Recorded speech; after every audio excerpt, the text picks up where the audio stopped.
Assalamualaikum warahmatullahi wabarakatuh. Salam sehat, salam sejahtera. Semoga Anda semua penikmat channel Putra mantan Napi Reborn dalam keadaan sehat walafiat, murah rezeki, panjang umur dan sejahtera. Kita di sini akan mengajak Anda semua menelusuri cikal bakal dari Taman Safari dan apa hubungannya dengan Oji. Dari beberapa cerita mantan-mantan tahanan yang ada di Taman Safari, mereka yang diperlakukan sangat tidak manusiawi dalam kehidupan sehari-hari sejak kecil, dan itu tidak diendus oleh manapun karena dari mereka tidak diberikan keleluasaan untuk bergaul keluar. Di samping mereka harus latihan setiap pagi, setiap sore, dan apabila mereka sudah memenuhi standar yang mereka inginkan akan dipekerjakan sebagai pemain sirkus yang ada di Oji. Dan Oji itu siapa? Kita akan bahas tuntas dari kesaksian dari mereka yang telah menjadi korban. Mari kita ikuti dari media channel sebelah.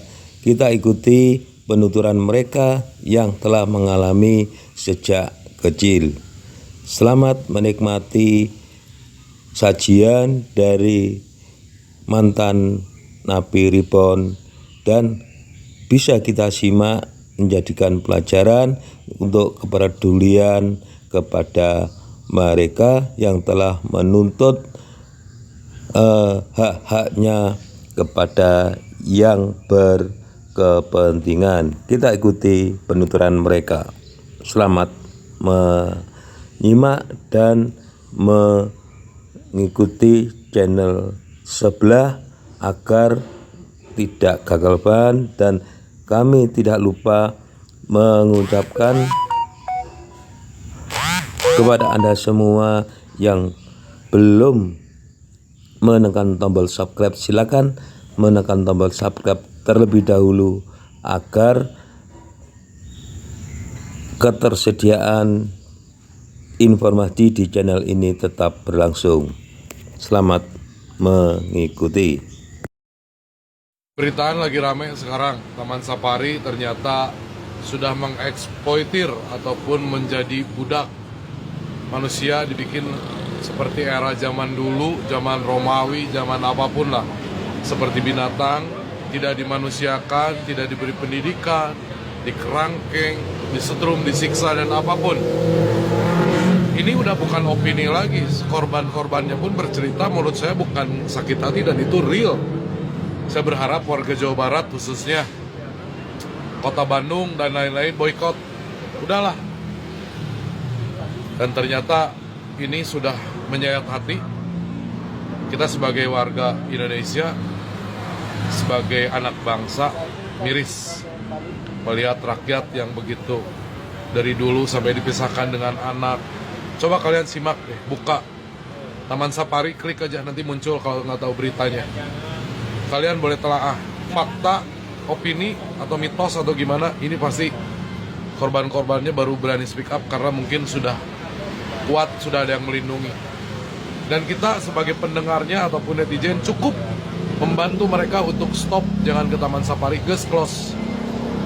Saya akan, untuk keluarga pribadi saya untuk tidak pernah, dan saya akan bilang jangan ke Taman Safari. Sama juga kamu sudah menyakiti mereka-mereka yang sudah tersakiti, dirantai, disetrum, disiksa. Please punten Erik Berebet, khususnya buat semua warga ataupun siapa, cobalah empati sedikit, merasakan kalau kita jadi keluarganya.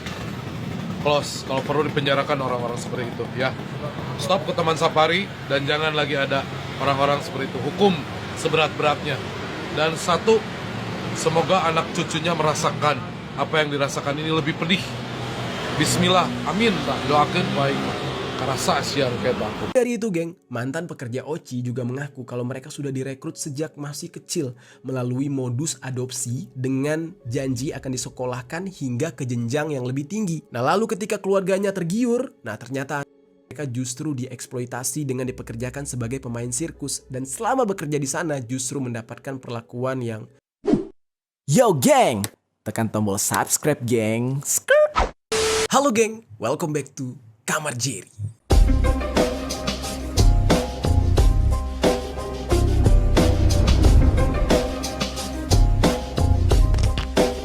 Geng, lagi-lagi geng, kasus menggemparkan kembali terjadi di Indonesia. Kalian udah pernah belum datang ke Taman Safari? Kalau yang udah pernah, coba deh ceritain pengalaman kalian di kolom komentar. Nah, buat kalian yang belum pernah ke sana, pastinya kalian tahu lah ya, Taman Safari ini tempat dimana kalian bisa berekreasi dengan hewan-hewan yang langka, hewan-hewan yang dilindungi, hewan-hewan buas, dan lain-lain. Nah, tapi kalian tahu nggak geng, sebenarnya selain Taman Safari ini sebagai kebun binatang, ya mereka ini punya banyak anak usaha. Selain kebun binatang, ada penginapan, ada juga yang menyajikan bentuk hiburan yaitu sirkus. Di dalam pembahasan kita kali ini, kita bakal membicarakan mengenai sebuah kasus yang sangat menggemparkan. Ini lagi heboh banget sekarang dan bercerita tentang sisi gelap dari Taman Safari. Nah, bukan berarti Taman Safarinya mati lampu ya, bukan. Tapi ini sisi gelapnya tuh yang mengerikan gitu. Terkhususnya untuk dunia sirkus Taman Safari yang bernama Oriental Circus Indonesia atau OCI. Yang mana geng, sekitar 2 hari yang lalu, ada mantan-mantan pekerja OCI ini, ya, mantan-mantan pelaku sirkus ini, itu mengungkapkan apa yang mereka alami ketika mereka masih bekerja di sana. Yang mana mereka ini mengatakan kalau mereka tidak mendapatkan perlakuan layaknya manusia. Maksudnya itu gimana? Apakah mentang-mentang itu Taman Safari, terus orang-orang di sana disamain kayak binatang?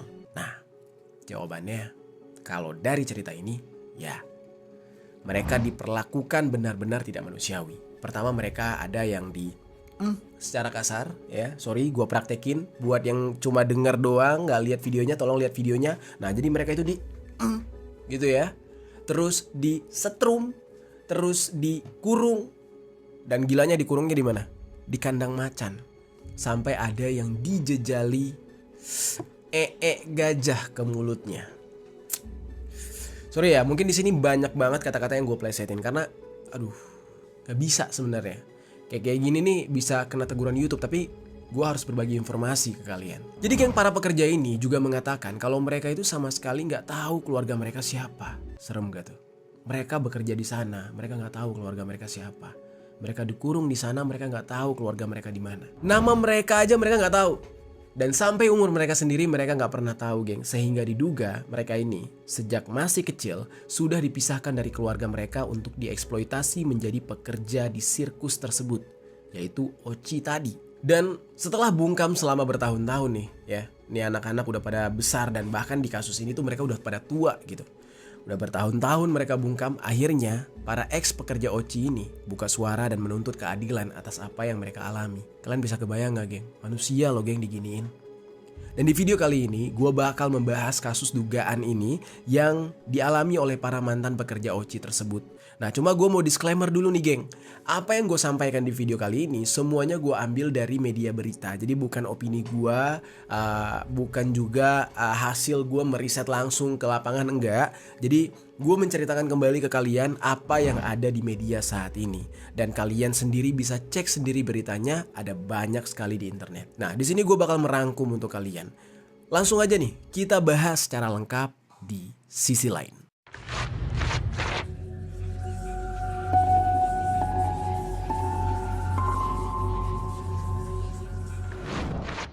Kita langsung masuk ke dalam pembahasan awal mula terungkapnya kasus dari mantan para pekerja OCI ini.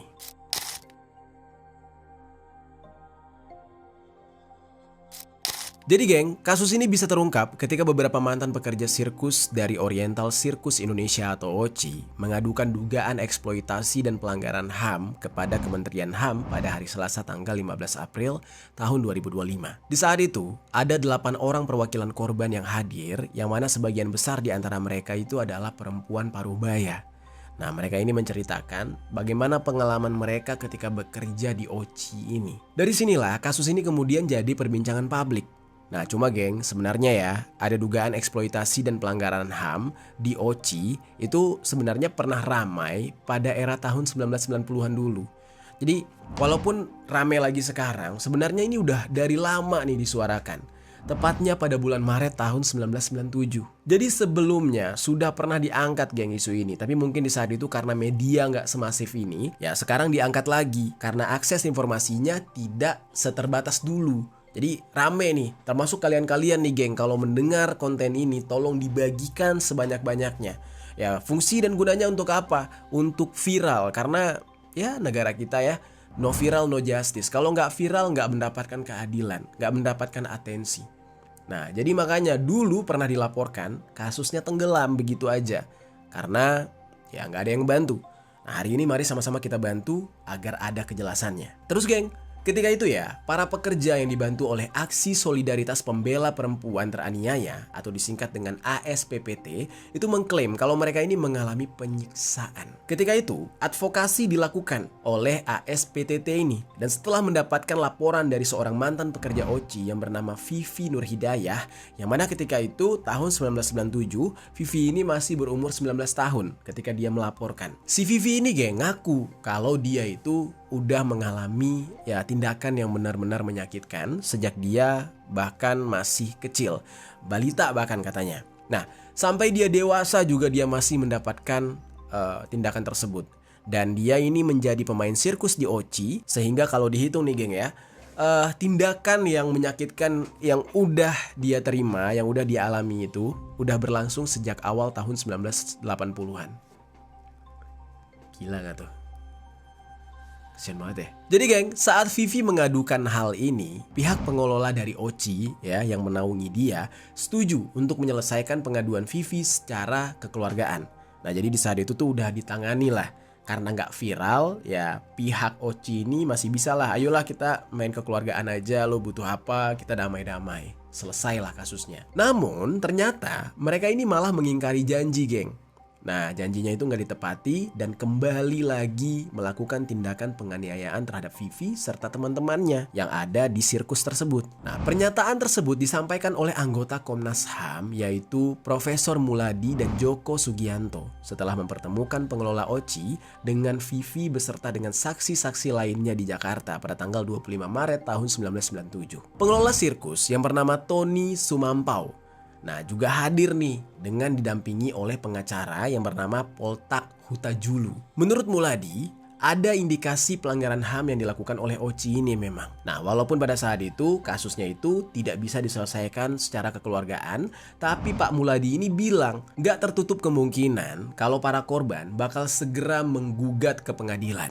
Dan dari informasi yang gue dapatkan nih ya, ini dikatakan nih, di saat Vivi ini melakukan advokasi bersama dengan pihak ASPPT, ada beberapa rekan Vivi yang juga datang ke kantor Komnas HAM. Mereka bernama Anto, ada yang namanya Butet, ada yang namanya Ida. Yang mana mereka semua mengalami lumpuh total akibat penyiksaan yang mereka dapatkan ketika bekerja di OCI. Lumpuh total loh. Selain mereka bertiga, masih ada lagi rekan si Vivi ini yang lain yang mengadukan nasib mereka. Jadi kan berarti di dalam hal ini kita bisa lihat ya, nggak satu orang korbannya, jadi nggak mungkin hoax gitu. Komnas HAM pada saat itu berjanji bakal ngebantu para korban ini, terutama banget Ida. Karena Ida ini yang mengalami, gue sedih sih. Dia ini jadi disabilitas seumur hidup. Maaf ya kata kasar itu cacat seumur hidup geng, lumpuh. Sedih banget.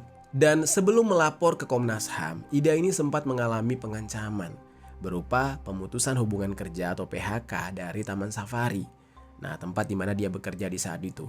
Yang gue bingung ya, entah kenapa ya udah dia mengalami penyiksaan kayak gitu, dia takut dipecat. Apa mungkin dia nggak tahu harus kemana kali ya? Karena kan ya sesuai dengan kisahnya, dia nggak tahu keluarganya di mana, dia nggak tahu umur dia berapa, nama dia aslinya siapa. Ya mungkin kalau dipecat keluar dari tempat tersebut, dia bingung harus kemana. Makanya dia takut mungkin. Nah terus geng, bentuk penyiksaan apa aja sih yang sebenarnya dialami oleh para pekerja ini? Nah gue bakal masuk nih ke dalam pembahasan selanjutnya yang bakal gue jelaskan berbagai aksi penyiksaan yang dialami oleh para pekerja OCI ini geng. Dan ini dialami oleh mereka selama bertahun-tahun. Oke sekarang kita bahas. Nah jadi geng, kalau kita membahas tentang penyiksaannya, udah pasti masing-masing dari mereka itu mendapat penyiksaan yang berbeda-beda, perlakuan yang berbeda-beda. Kita bahas dulu dari korban yang melapor pertama kali, yaitu Vivi. Apa sebenarnya yang dialami oleh Vivi ini? Ya mengerikan banget geng. Gua nggak pernah ngebayangin kalau kejadian kayak gini tuh benar-benar terjadi di negara kita Indonesia.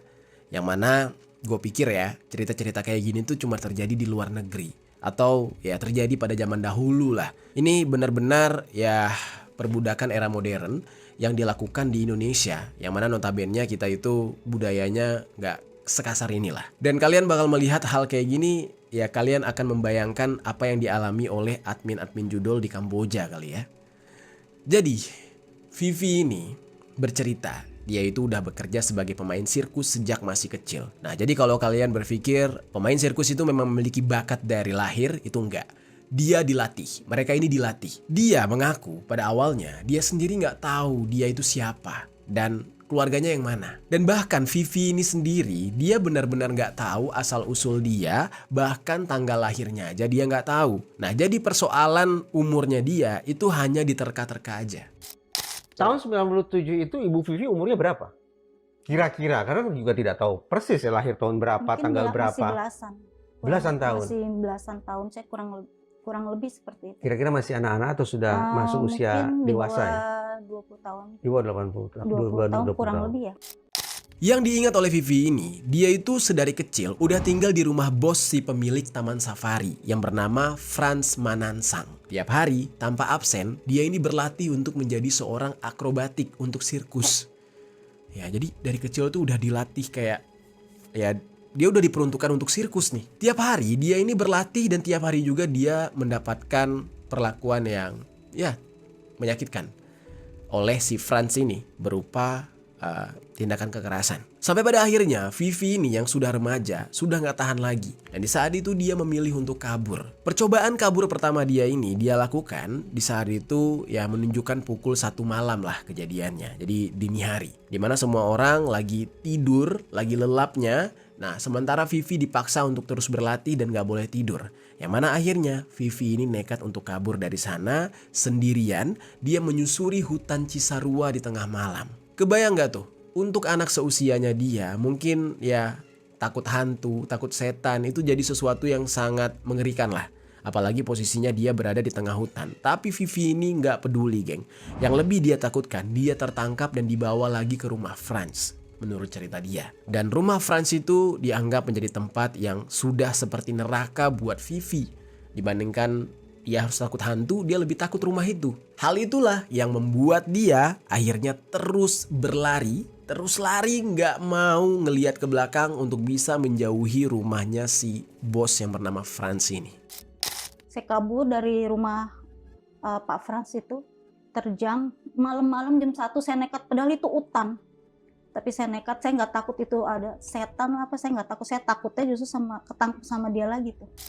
Terus geng, sampai pada akhirnya nih ya, entah gimana bisa Vivi ini ya tiba di wilayah pemukiman yang berada di kawasan Cisarua. Ada rumah warga.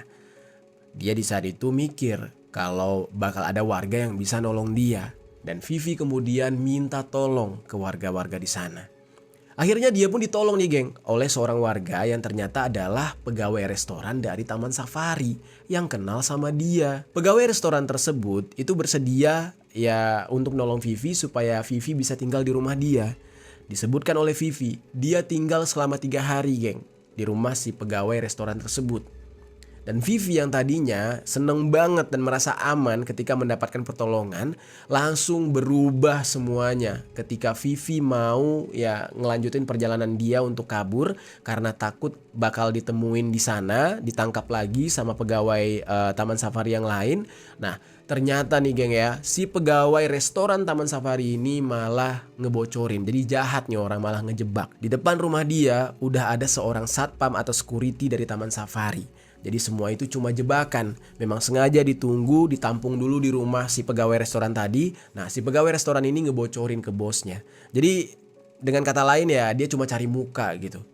Dan dia ngebocorin kalau Vivi ada di rumahnya. Dan di saat itu akhirnya Vivi dibawa lagi balik ke rumahnya Franz. Dan Vivi bisa mengetahui kalau orang-orang tersebut adalah security ya karena Vivi memang kenal dengan mereka semua. Vivi menyebutkan bahwa nama si security atau satpam itu adalah Pak Odo. Dan Pak Odo ini meminta agar Vivi balik pulang ke rumah Franz. Namun di saat itu Vivi sampai nangis-nangis, dia gak mau sebab dia takut bakal dipukulin lagi oleh Franz. Nah, Pak Odo di saat itu berusaha membujuk Vivi dan meyakinkan Vivi untuk pulang dengan mengatakan kalau Vivi gak akan diperlakukan kayak gitu lagi karena ya dia memang sedang dicari oleh Franz dan Franz kangen sama dia. Pokoknya dirayu lah gitu. Terus geng, mendengar jawaban dari Pak Odo, akhirnya Vivi ini mengiyakan dan dia ikut pulang bersama dengan Pak Odo. Nah, lagi pula di saat itu Vivi juga gak bisa berbuat banyak karena udah tertangkap sehingga mau gak mau dia hanya bisa pasrah. Lagian mau kabur juga gak tahu mau kabur kemana. Terus geng, sebelum akhirnya dia dibawa pulang ke rumahnya Franz, Vivi terlebih dahulu dibawa ke pos security. Di sana dia sempat melihat ada seseorang yang merupakan kepala security yang bernama Pak Yanto. Dan ada juga seorang pegawai security yang lain yang namanya Pak Dedi. Nah, mereka berdua ini memberikan nasihat kepada Vivi untuk gak usah kabur lagi. Jangan kabur lagi dari rumah Pak Franz karena banyak yang khawatir dengan dia, katanya gitu. Jadi di set tuh seolah-olah kekeluargaan banget gitu. Terus saya dinasihatin, kamu jangan kabur gini-gini, kamu tuh dicariin. Saya sambil nangis ya, karena saya udah ngerasa ketakutan, udah gak enak gitu. Dan mendengar hal itu, Vivi cuma bisa nangis ketakutan membayangkan bagaimana nasibnya ke depan ketika dia dibawa pulang ke rumahnya Franz.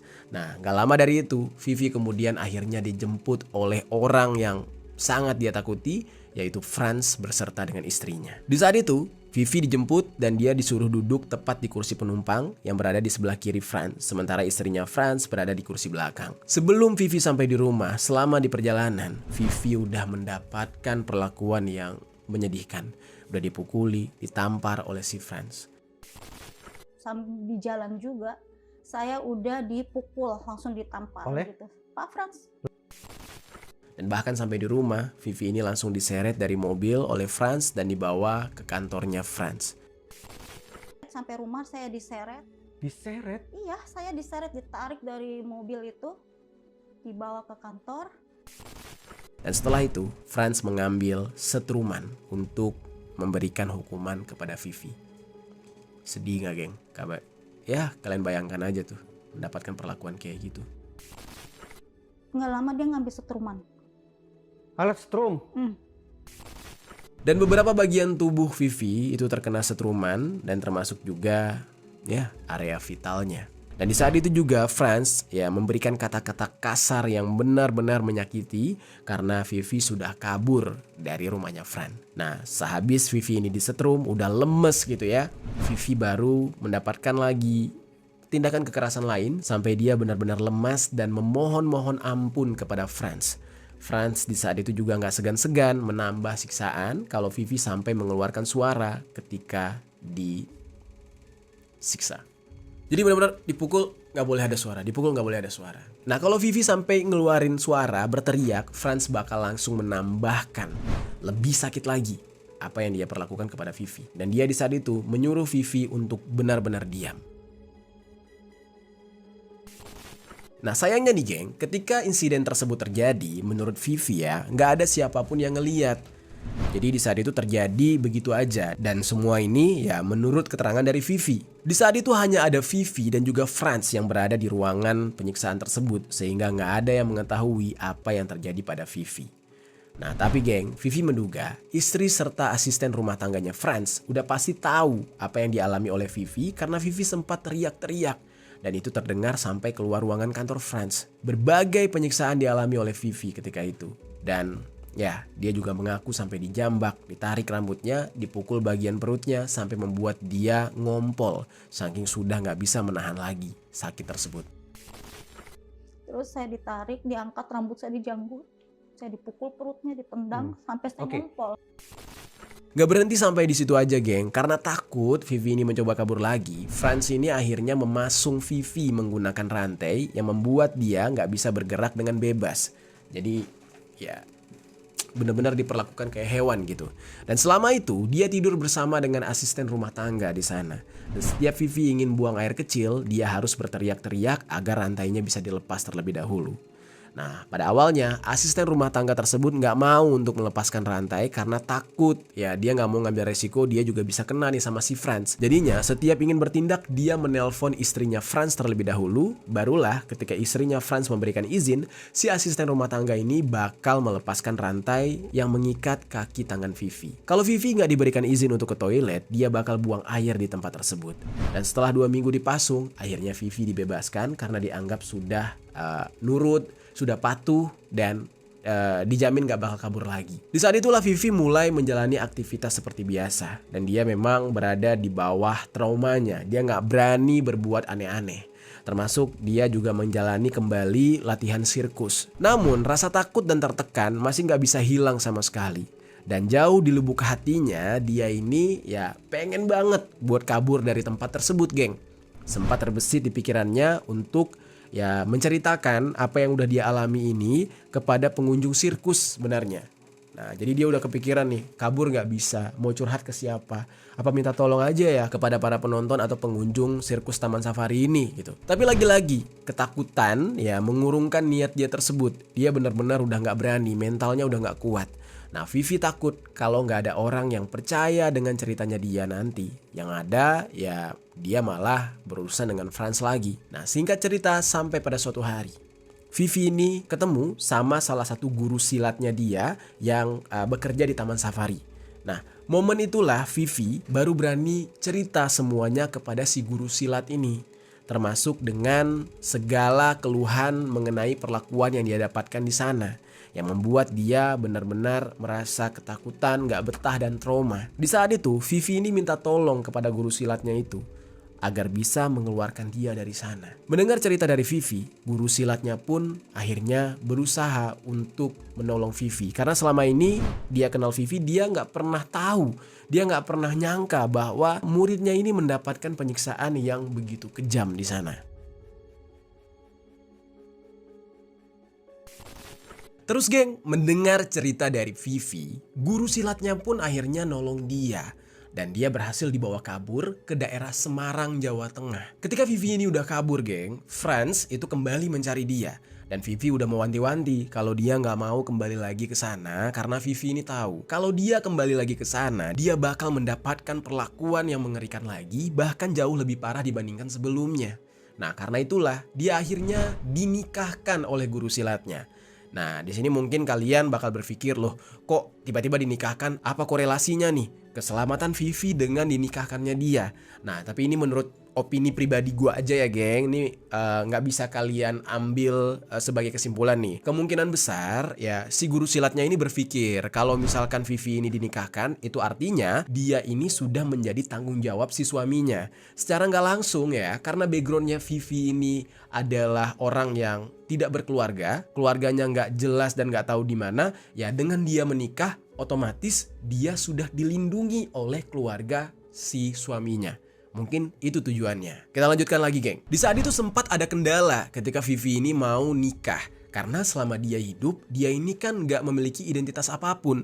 Dia cuma tahu kalau dia itu menganut agama Kristen. Dia lahir dan dibesarkan oleh keluarga Kristen, yaitu keluarga dari ya si pemilik Oci tadi. Dan bahkan namanya dia yang ada Sumampau itu berasal dari salah satu nama para founder Oci tadi. Jadi bukan nama aslinya dia. Dan selebihnya dia gak pernah tahu geng, dia itu siapa, asal usulnya dari mana, dan agama dia sejak lahir itu apa. Dan di saat mau dinikahkan itu ya kendalanya adalah dia nggak punya KTP, ya kan? Dokumen-dokumen aslinya dia nggak ada. Dan akhirnya Vivi ini memutuskan untuk jadi mu'alaf terlebih dahulu. Kemudian dia punya dokumen-dokumen secara Islam, ya, dokumen negara dan statusnya adalah seorang muslim. Barulah dia dinikahkan menggunakan wali hakim dan langsung dibuatkan KTP dengan mengira-ngira umurnya dia di saat itu. Nah, sebelumnya kan gue udah sempat menyebutkan kalau dia ini sempat kabur ketika umur 16 tahun tuh, yang sebelumnya gue ceritakan. Nah, ternyata itu adalah umur terkaan doang, bukan umur asli. Dan di saat itu Vivi pun mengganti namanya yang tadinya Vivi Sumampau, nama belakang yang sama dengan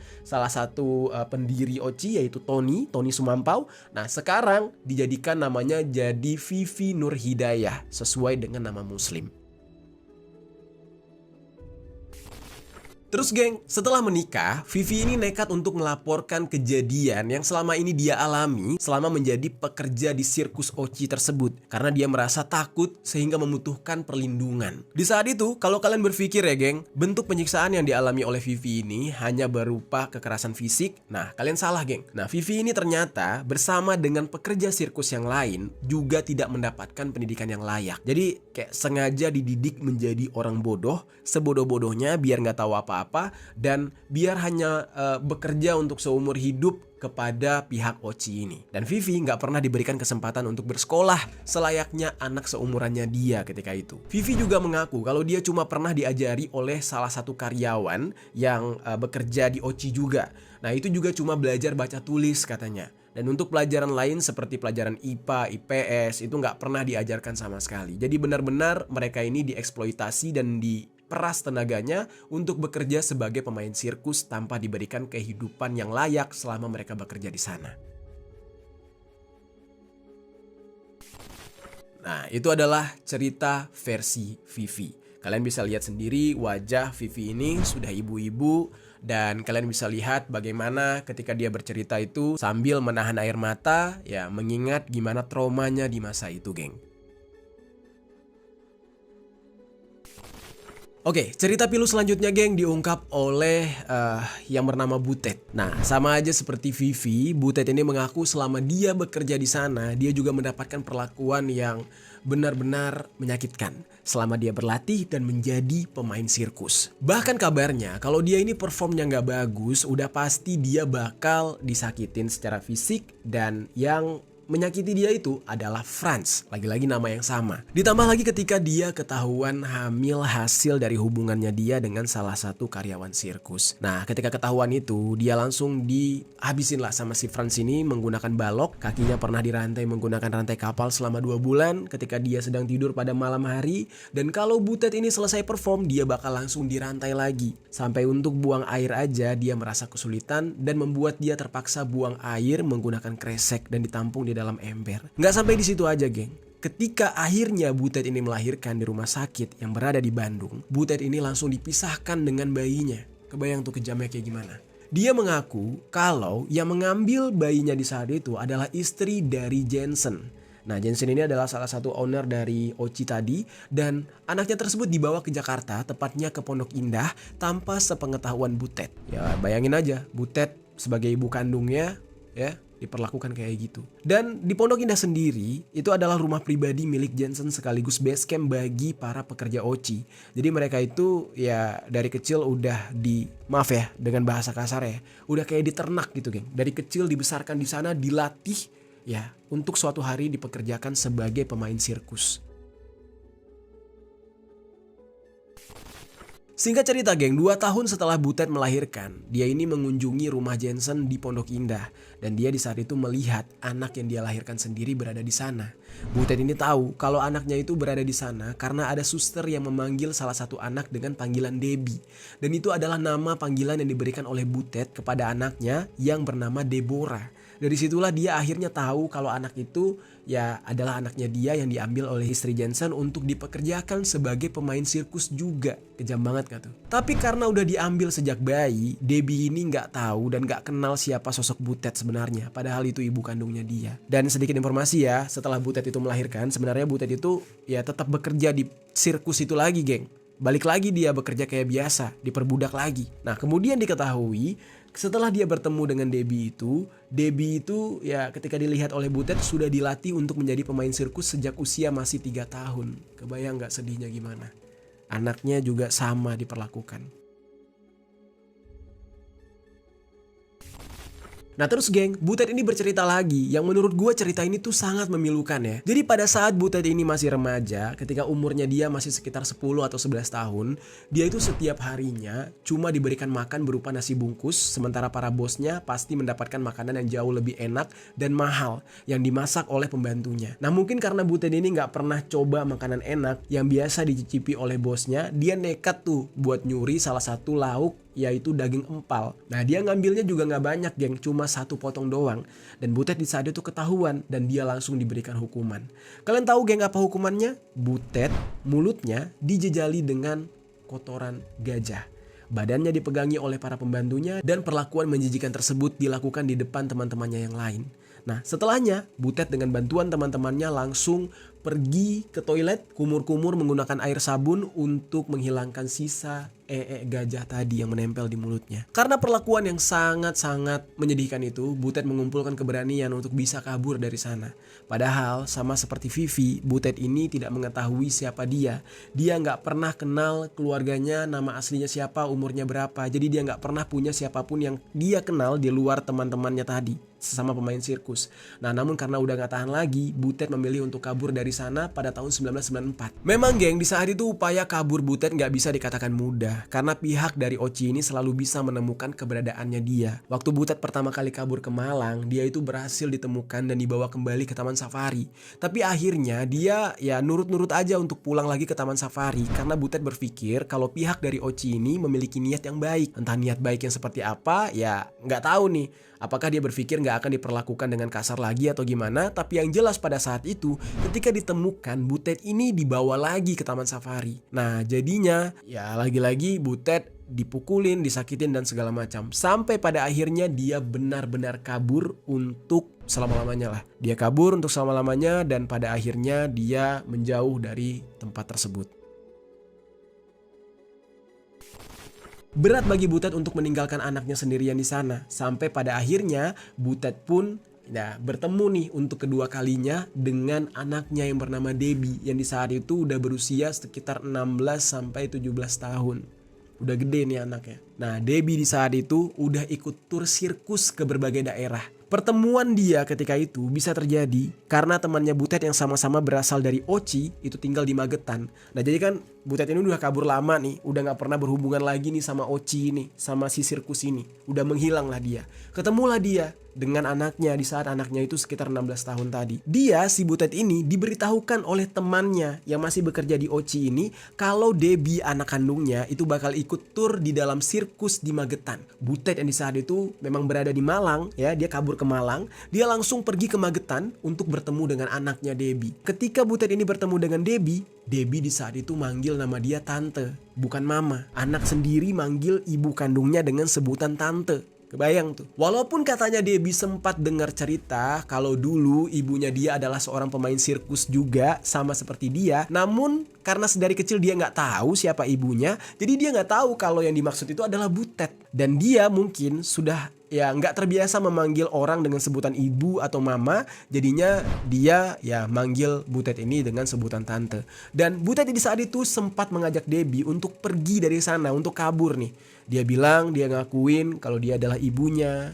dia yang melahirkan. Di saat itu Debbie-nya bingung gitu. Butet yang di saat itu meminta Debbie percaya kepada dia dan meminta Debbie untuk kabur dengan dia, bilang juga kalau Butet sudah hidup berkeluarga, sudah menikah. Jadi Debbie bisa hidup bahagia dengan Butet. Cuman sayangnya di saat itu Debbie masih belum percaya dan dia enggan untuk ngikut sama Butet geng. Nah singkat cerita, akhirnya Debbie ini kembali lagi ke sirkus dan bekerja di sirkus lagi. Bertahun-tahun kemudian, singkat ceritanya, setelah si Debbie ini berumur 20 tahun, barulah tiba-tiba Debbie ini kepikiran ingin keluar dari sirkus tersebut. Nah sebenarnya geng, pengakuan dari Butet ini masih panjang ya, termasuk cerita dari anaknya yang bernama Debbie tadi.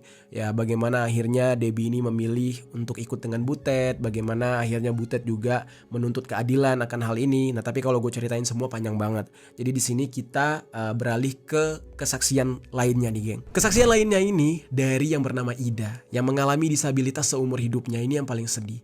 Nah dia ini bercerita bagaimana dia bisa berakhir seperti ini. Jadi geng, ini kejadiannya ketika dia tampil di Lampung dan ketika itu dia mengalami kecelakaan serius, yaitu terjatuh dari ketinggian. Nah tapi alih-alih segera mendapatkan pertolongan, dia nggak langsung dibawa ke rumah sakit, tapi malah didiamkan selama beberapa hari. Barulah ketika pinggang Ida mulai membengkak, dia dibawa ke rumah sakit. Jadi kayak ya dipaksa untuk cari duit, pas kecelakaan dibiarin gitu aja. Kayak ya udah biarin nanti juga sembuh gitu. Nah tapi ternyata malah fatal. Dan dilakukan berbagai pemeriksaan terhadap Ida dan di saat itu diketahui kalau dia mengalami patah tulang. Gak lama dari itu Ida pun dibawa ke Jakarta untuk melakukan tindakan operasi. Dan di saat itulah Ida akhirnya dipertemukan dengan orang tuanya untuk pertama kali. Karena kejadian tersebut Ida harus menderita cacat seumur hidupnya sampai membuat dia harus menggunakan kursi roda untuk bisa membantu dia beraktivitas. Dan ya udah, dianggap udah nggak berguna lagi, didepak, ya dipulangkan kepada orang tuanya. Jahat banget. Terus geng, di cerita yang lain, ini ada sebuah akun Instagram dengan username @performer_ yang menjadi media bagi para mantan pemain sirkus Oci untuk menyuarakan kasus tersebut dan mencari keadilan. Di dalam postingannya, akun ini membagikan beberapa foto serta cerita dari berbagai pengalaman mengerikan yang dialami oleh mantan pekerja Oci ini. Karena pemilik dari akun ini nggak diketahui, jadi gue buat aja inisialnya ya geng, untuk memudahkan gue bercerita nih. Gue pakai aja inisialnya A. Ini bukanlah inisial sebenarnya. Jadi ada pekerja yang berasal dari generasi 70-an. Jadi tahun 70-an ya, pekerja ini bekerja di sana dan sejak usia balita dia dipekerjakan secara paksa. Dia berlatih setiap hari mulai dari jam 7 pagi sampai jam 5 sore. Kemudian dilanjutkan melakukan show dari jam 6 sampai jam 10 malam. Belum lagi kalau ada yang gagal dalam pertunjukan, mereka dipaksa latihan malam itu juga setelah penonton bubar. Jadi mereka nggak mau ada kesalahan selanjutnya. Jadi benar-benar gak ada istirahatnya. Si A ini mengaku kalau dia dari generasi 80-an, yang mana ketika itu ya Australia punya pemain macan termuda yang masih berusia 10 tahun. Nah lalu seseorang yang bernama Jensen Manansang. Jensen Manansang ini adalah salah satu pendiri dari Taman Safari Indonesia, yang mana dikatakan kalau Oci memiliki pemain trapeze. Nah trapeze ini tulisannya kayak gini nih, bacanya trapez apa trapeze nih, koreksi gue kalau salah. Nah Oci ini memiliki pemain trapeze termuda, yaitu si inisial A ini. Nah trapeze ini adalah atraksi akrobat di sirkus. Dan waktu itu A ini masih berusia 9-10 tahun lah. Dia dipaksa latihan sampai kulit telapak tangannya itu mengelupas semua. Dan suatu hari dia gagal menyeberang ketika dia perform. Jadi gagal tuh performnya.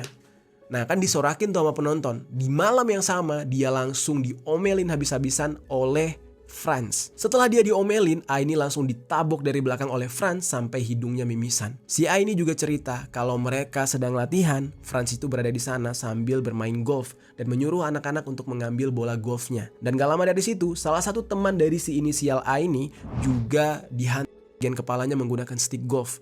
Pernah dihukum gak dikasih makan juga, cuma disediakan minum. Dan si inisial A ini bercerita kalau dia juga sempat kabur ke daerah Cakung, Jakarta. Tapi kemudian dia kembali tertangkap. Dari sini kalian bisa lihat ya geng, bagaimana kejamnya kelompok ini. Dan itu adalah berbagai bentuk kekerasan yang dialami oleh mereka. Selain dari itu geng, mantan pekerja Oci juga mengaku kalau mereka sudah direkrut sejak masih kecil melalui modus adopsi dengan janji akan disekolahkan hingga ke jenjang yang lebih tinggi. Jadi mereka ini semua berasal dari keluarga yang kurang mampu.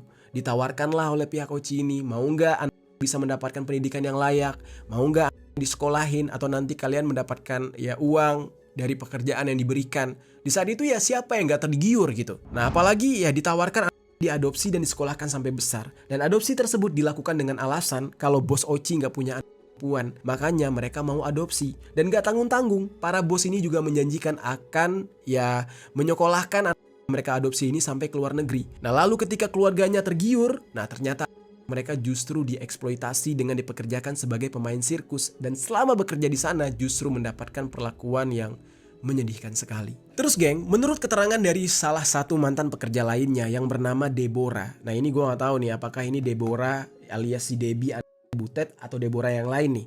Ya pokoknya namanya Deborah nih. Dia ini mengatakan semakin lama usia yang direkrut oleh bos Oci ini semakin muda. Yang awalnya bos Oci ini cuma bawa 2, makin kesini makin banyak ambil dengan alasan kalau direkrut dari kecil akan semakin mudah untuk dilatih. Kebayang ya, udah kayak topeng monyet. Mohon maaf nih, udah kayak topeng monyet. Cara ngelatihnya juga sama, disakitin. Tapi ini manusia loh. Deborah di saat itu juga bercerita, setelah kasus mengenai eksploitasi dan pelanggaran HAM yang dilakukan oleh Eci ini mencuat, di tahun 2010 pihak pengelola mulai mengizinkan anak-anak yang jadi pekerja Oci untuk sekolah.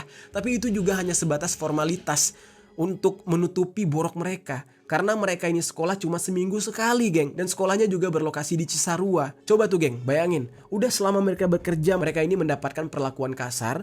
Udah gitu, ya dipekerjakan di sana juga hasilnya dari menipu. Ini kan sama aja, jatuhnya kayak menculik. Ya apalagi mempekerjakan anak-anak yang, ya umurnya nggak cukup. Dan itu diperbolehkan di negara kita. Dan inilah sisi gelap dari, ya maaf nih, Taman Safari itu. Kalau benar, cerita ini terbukti. Dan kita ke sana untuk mencari hiburan, tapi ternyata pekerja di sana nggak bahagia. Kita tertawa, kita bahagia di atas penderitaan orang lain. Siapa yang sangka kalau perusahaan besar seperti Taman Safari ternyata ya punya sisi gelap kayak gini. Dan itu berhubungan dengan Oci tadi. Tapi sampai di sini gue nggak mau sepihak juga. Gue di sini bakal ya bercerita tentang bagaimana tanggapan dari pihak Taman Safari sendiri saat kasus ini mencuat. Sekarang kita masuk ke dalam pembahasannya.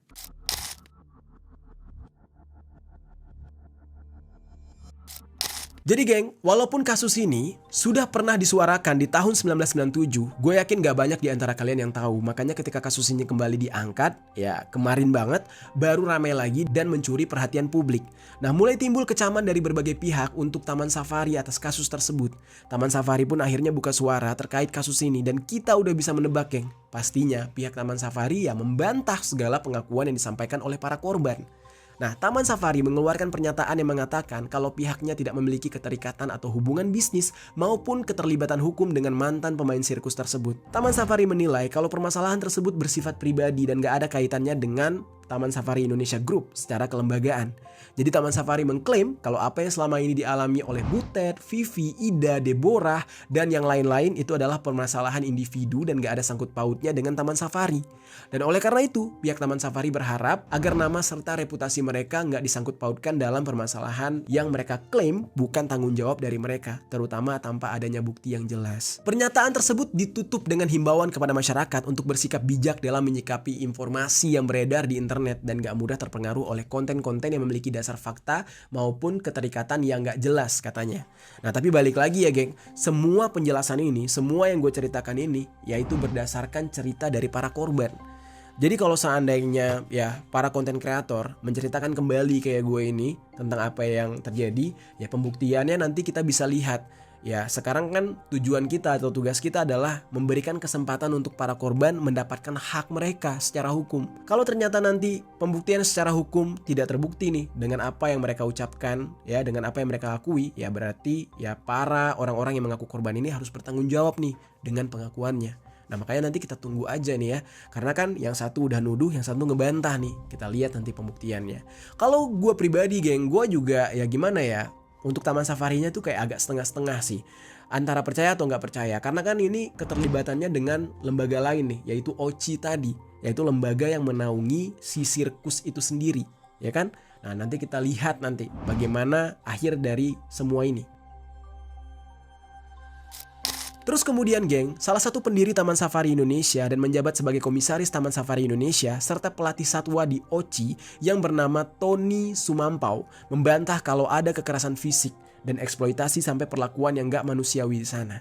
Menurut beliau, apa yang disampaikan oleh mantan pekerja Oci ini gak masuk akal karena kalau mereka mengalami kekerasan seperti itu, seharusnya mereka bisa mati katanya. Gak juga ya.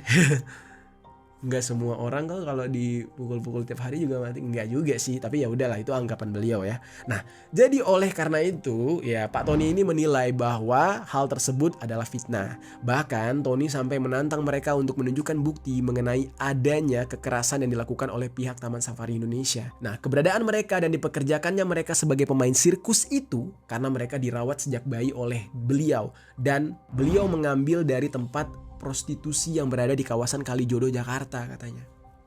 Jadi bukan diadop dari orang tua yang nggak mampu, yang sini anaknya kita sekolahin gitu, katanya sih nggak gitu. Tapi justru dari tempat prostitusi diambil jadi anak, dipelihara, lalu dipekerjakan. Ada yang janggal juga sih menurut gue ya. Kayak grooming juga gak sih, kayak lu dipelihara ya gue kasih makan, tapi after itu lu kerja buat gue. Ya gak sih? Tapi ya udahlah, itu anggapannya gue gak paham sih, nanti biar pembuktian di jalur hukum aja gitu ya. Bahkan Tony ini mengklaim ketika membesarkan mereka ini gak ditelantarkan, tapi justru mendapatkan fasilitas yang layak karena pihak Tony itu menyediakan suster untuk menjaga mereka. Dan Tony juga menyebutkan permasalahan tersebut mencuat di tahun 1997 yang Komnas HAM sempat mengeluarkan pernyataan kalau langkah Taman Safari Indonesia untuk menampung mereka dari tempat prostitusi sudah tepat katanya. Dan di dalam hal ini, Tony ini menyayangkan para mantan karyawan yang sekarang justru berbalik menyerang dia. Dan menurut dia, kalau ketika itu mereka nggak diambil dan nggak dikasih makan dari bayi, mungkin hari ini mereka nggak bisa hidup sampai sekarang. Tapi kenapa ketika sudah besar mereka nggak mengucapkan terima kasih? Kurang lebih begitulah kata si bos yang bernama Tony ini. Terus di kesempatan lain, Tony ini menunjukkan bukti video yang memperlihatkan kegiatan Oci yang diambil sekitar tahun 1981 yang bertepatan dengan perayaan Sekaten di Klaten dan Yogyakarta. Di dalam video tersebut terlihat bahwa ekspresi dari para pekerja anak-anak itu sangat ceria, seperti tidak tertekan. Tony juga bilang kalau ada bekas luka seperti luka habis disiksa atau sebagainya, ya nggak mungkin anak-anak itu bisa ceria kayak gitu katanya. Dan menurut dia, saat itu anak-anak yang memang harus menghabiskan waktu di lingkungan sirkus seperti makan, mandi, istirahat, bahkan belajar. Jadi ya wajar kata dia. Kalau memang ada tindakan yang tidak beres di sana, seharusnya Tony yang pada saat itu bertugas untuk melatih hewan juga pasti mengalami hal yang sama. Nah, Tony ini menjelaskan kalau Oci dan Taman Safari Indonesia merupakan dua badan hukum yang berbeda. Seperti yang gue ceritakan di awal, isu ini pernah mencuat di tahun 1997 dan Tony mengaku kalau ibunya dia sangat menyukai anak-anak dan diasuh oleh beliau sampai usia 6 tahun. Nah, anak-anak itu diambil oleh ibunya Tony di Kalijodo karena mereka ditolak oleh orang tuanya. Tony mengklaim ketika anak-anak tersebut diambil ada saksi yang melihatnya, geng. Dan setelah itu anak-anak tersebut diarahkan mau ikut sirkus atau enggak. Kan masih kecil ya, diarahkan gimana tuh? Masa iya anak-anak bilang iya mau gitu, saya mau lompat dari gedung. Aneh juga penjelasannya, tapi ya begitulah yang disampaikan. Nah, dikarenakan kasus ini mencuat kembali, Tony ini menduga ada pihak yang mengarahkan mereka untuk memberikan kesaksian palsu dan pihak tersebut berasal dari luar Oci katanya. Jadi ada misi untuk menjatuhkan nama Oci nih, geng. Lalu geng, pasti di antara kalian ada yang bingung kenapa Oci ini jadi berhubungan dengan Taman Safari Indonesia kan? Nah, gue jelasin singkat nih geng. Jadi Oci ini sendiri muncul pertama kali tahun 1966 dan Oci ini awalnya dikenal dengan nama Oriental Show dengan Hadi Manangsang sebagai pendirinya. Ketika itu dia membentuk tim akrobatik yang bertujuan untuk memberikan hiburan bagi anggota ABRI yang terlibat dalam peristiwa G30 SPKI. Nah, Oriental Show ini sering diundang oleh AURI atau yang sekarang dikenal dengan TNI Angkatan Udara untuk mengadakan pertunjukan keliling di berbagai daerah. Nah, masa keemasannya terjadi pada tahun 1970-an sampai awal tahun 1990-an. Dan ketika itu, pertunjukan sirkus masih menjadi hiburan utama dan sangat dinantikan oleh masyarakat di berbagai daerah di Indonesia. Dan Oci pun rutin melakukan tur keliling kota dan desa. Nah, Oci inilah yang kemudian menjadi awal mula berdirinya Taman Safari Indonesia, geng. Nah, jadi di tahun 1980, keluarga Manansang itu memutuskan untuk mengembangkan konservasi satwa di lahan bekas perkebunan kina yang ada di Cisarua. Dan oleh karena itu, Taman Safari Indonesia adalah bentuk perubahan atau perkembangan dari Oci yang awalnya adalah pertunjukan sirkus menjadi sebuah taman konservasi satwa. Jadi dari sini kalian udah paham ya sejarah dari Oci ini bisa berhubungan dengan Taman Safari. Jadi Oci duluan lebih ada. Nah, kemudian bagaimana tanggapan dari pihak pemerintah atas kasus ini? Nah, kabarnya setelah melakukan audiensi dengan mantan pekerja Oci, Kementerian HAM berencana untuk memanggil pihak dari Taman Safari mengenai dugaan eksploitasi dan kekerasan yang dialami oleh mereka, terutama untuk meminta kejelasan kepada 3 orang yang disebut-sebut oleh mantan para pekerja Oci, yaitu Tony, Franz, dan Jansen. Nah, Tony sendiri mengaku dia siap untuk memenuhi panggilan dari Kementerian HAM untuk membahas kasus ini. Dan Tony berencana ingin menunjukkan dokumentasi masa kecil anak-anak pemain sirkus Oci sebagai bukti kalau pihak Taman Safari memperlakukan mereka dengan baik. Dan untuk kejelasan mengenai kapan pemanggilan tersebut dilangsungkan, Kementerian HAM hanya mengatakan akan melakukan pemanggilan secepatnya. Jadi kita tunggu aja geng, perkembangan dari kasus ini gimana nanti akhirnya. Nah, itu dia geng pembahasan kali ini mengenai dugaan eksploitasi dan pelanggaran HAM yang terjadi pada mantan karyawan sirkus Oci. Kasusnya masih berjalan, jadi kita kawal aja kasus ini bareng-bareng agar para korban mendapatkan keadilan. Gue rencananya sih pengen manggil salah satu saksi atau korban gitu ya. Menurut kalian gimana? Kalian setuju nggak kalau gue undang salah satu korbannya untuk ngobrol-ngobrol sama gue di sini? Kalau kalian setuju, coba tinggalkan komentar di bawah.